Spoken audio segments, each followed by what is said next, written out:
Você já ouviu falar em disfunções temporomandibulares?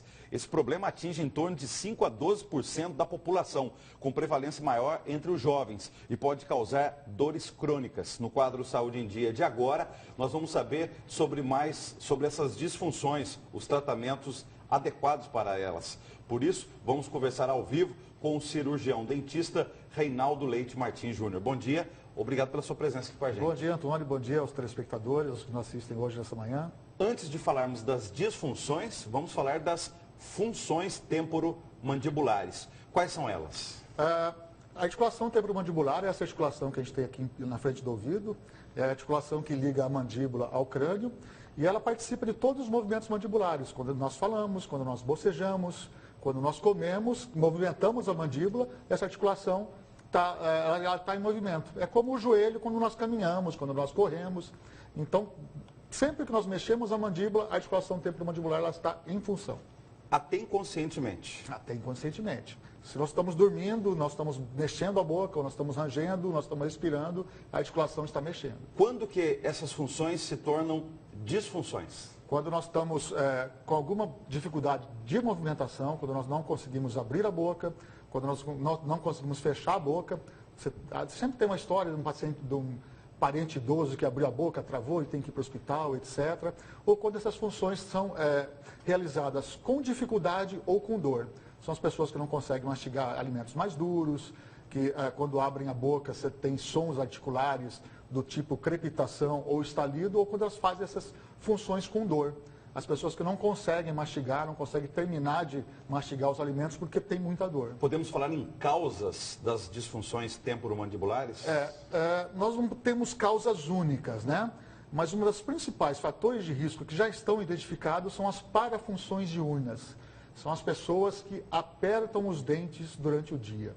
Isso já está plenamente identificado que é uma das principais causas das dores musculares. A mordida, ficar forçando a mordida. Não só a mordida, o fato de simplesmente se tocar os dentes de dia leva a uma fadiga muscular e a dor muscular. Quer dizer, os dentes eles têm que ficar soltos durante o dia. A gente fala da posição do N. Se o telespectador agora que estiver olhando para a gente falar N, ele vai ver que os dentes estão separados. A mandíbula tem um peso e esse peso puxa o queixo para baixo e tem que ficar com os dentes soltos, embora os lábios possam se tocar. Quem tem o problema do bruxismo, que é o ranger dos dentes durante até o sono, Sim. Pode causar disfunção temporomandibular ou não? Isso é um mito assim que foi passado de geração para geração, né? Hoje a gente tem aqueles exames de polissonografia que você dorme no Instituto do Sono e eles colocam os eletrodos aqui e verificam o estágio do bruxismo e quanto que você range. E a gente sabe hoje que as pessoas que rangem os dentes, elas rangem muito pouco, embora com uma força muito grande. Então, durante 8 horas de sono, a pessoa range 6, 7 minutos, o que não é suficiente para causar uma fadiga muscular.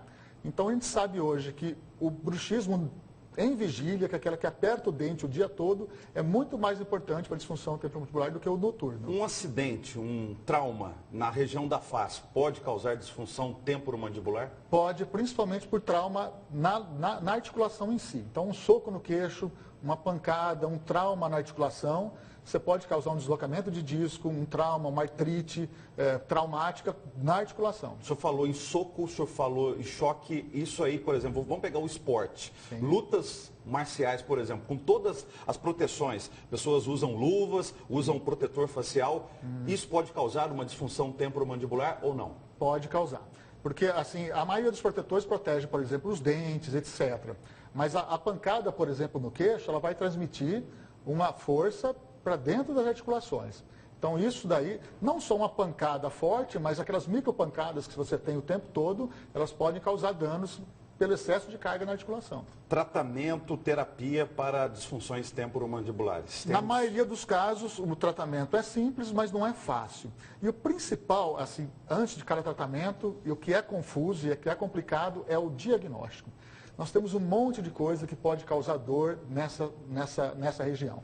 Então nós temos dentes, nós temos articulação, nós temos músculos, nós temos um monte de cefaleias que pode dar dor nessa região, nós temos tumores, nós temos glândula de saliva. Então, assim, eu acho que 70% do caminho é fazer um diagnóstico correto. Uma vez feito o diagnóstico correto, as disfunções temporomandibulares têm tratamento. Normalmente o tratamento é simples, mas não é fácil. Por exemplo, a gente sabe que 80% das disfunções temporomandibulares são de origem muscular. E a maioria das de origem muscular estão ligadas ao apertamento dentário de dia. Então, o tratamento começa por evitar o apertamento dentário. Então, é simples, mas não é fácil. Porque você pegar uma pessoa que apertou os dentes durante 30 anos e você mudar esse hábito, não é fácil fazer. E como que se evita isso? Um aparelho ortodôntico, por exemplo? Não, a gente sabe hoje, assim, é outro mito, né? Que antigamente as pessoas achavam que a posição dos dentes, etc., era um fator etiológico importante para a disfunção temporomandibular. Então a gente imagina, se o dente estiver separado, não interessa muito onde que ele está, a posição dele. Nós temos até aplicativos hoje, chama Desencoste, é gratuito, em que você baixa nessas lojas aí, Google Play, a loja do iPhone, etc., em que ele te manda um recadinho de hora em hora, de meia em meia hora, ele abre lá e fala, relaxa, desencoste seus dentes, né? E aí você marca lá se você estava com os dentes encostados ou não, né? E você usa aquele aplicativo até ele começar a mandar o recado e você vê que ele está... que você está com os dentes soltos. E ele te dá um relatório. Então, quando a gente passa o paciente, a gente sabe se ele está tentando controlar ou não. Se ele não usar o aplicativo, você não está tentando controlar. Então, se ele volta, eu continuo com dor, mas você está controlando, aí eu olho no aplicativo se ele está fazendo a parte dele ou não, entendeu? Então, até isso nós temos hoje para nos auxiliar. Sobre as consequências das disfunções temporomandibulares. Agora há pouco você estava falando correto, né, para saber, a tal enxaqueca. Pode ser causada por disfunção temporomandibular ou não tem nada a ver? Não, não tem nada a ver. Enxaqueca é outro tipo de dor, né? Uma cefaleia primária. O que a gente sabe é que elas coexistem em alguns casos. E a gente sabe que o prognóstico da enxaqueca, o controle é mais difícil quando ela coexiste com a disfunção temporomandibular. E quando a pessoa tem dor por disfunção temporomandibular e ela tem enxaqueca, o prognóstico da disfunção temporomandibular também é pior. Então, as duas têm que ser tratadas pelo dentista e pelo médico concomitantemente. O senhor já tocou no assunto também da questão do profissional. Qual é o profissional recomendável da área de saúde para cuidar, para fazer o diagnóstico correto das disfunções temporomandibulares? Disfunção temporomandibular é o cirurgião dentista. As cefaleias primárias são do médico. Normalmente, é interessante que os dois que trabalhem em equipe, porque muitas vezes o paciente tem duas ou mais dores. Principalmente os pacientes mais complicados. Tem alguma faixa etária que tem maior ocorrência das disfunções temporomandibulares? O padrão é mulher jovem. Nós temos uma amostra aqui em Cuiabá, um trabalho que inclusive nós publicamos, eram 4 mulheres para cada homem. E o pico de idade deu em torno de 28 anos. Isso é regional, é nacional, mundial? É mundial. Em todas as amostras do mundo, o padrão é mulher jovem. E tem uma explicação para isso? Não tem. Talvez alguma variação hormonal, né? Se entende. E esse padrão de ser mulher jovem, ele derruba todas as teorias etiológicas existentes. Por exemplo, antigamente se dizia que era problema dos dentes. Mas os dentes errados, entre aspas, a maloclusão, ela é igual no homem e na mulher. Então, por que dá mais DTM na mulher do que no homem? Essa informação é importante até para a gente começar a trabalhar prevenção, campanhas preventivas contra as disfunções temporomandibulares. Fatores de risco. Não dá para a gente mudar o sexo, né? A mulher, e não dá para a gente mudar a idade, mas dá para a gente tentar controlar esses apertamentos. Então, seria interessante que os dentistas começassem a verificar quem tem apertamento dental, né? Quem toca os dentes durante o dia, e começar a controlar isso, porque não é difícil. E isso pode começar lá no consultório do cirurgião dentista. Exatamente, começasse a avaliar isso daí. Né? Quem tem toque dentário, antes de ter a dor, porque é simples você fazer isso daí, né? Você baixar um aplicativo e começar a controlar antes que a pessoa tenha a dor. Porque a gente sabe hoje que 1/3 dessas dores, elas podem sofrer remissão espontânea. 1/3 delas, elas flutuam. Quando a pessoa fica mais estressada, ela começa a apertar mais e a dor vem, depois passa. Agora, 1/3 dessas dores, elas se tornam dores crônicas e têm um impacto significativo na qualidade de vida. Então, a pessoa ela começa a se afastar do trabalho, ela começa a ter comorbidades psiquiátricas, ela pode ter depressão e ansiedade.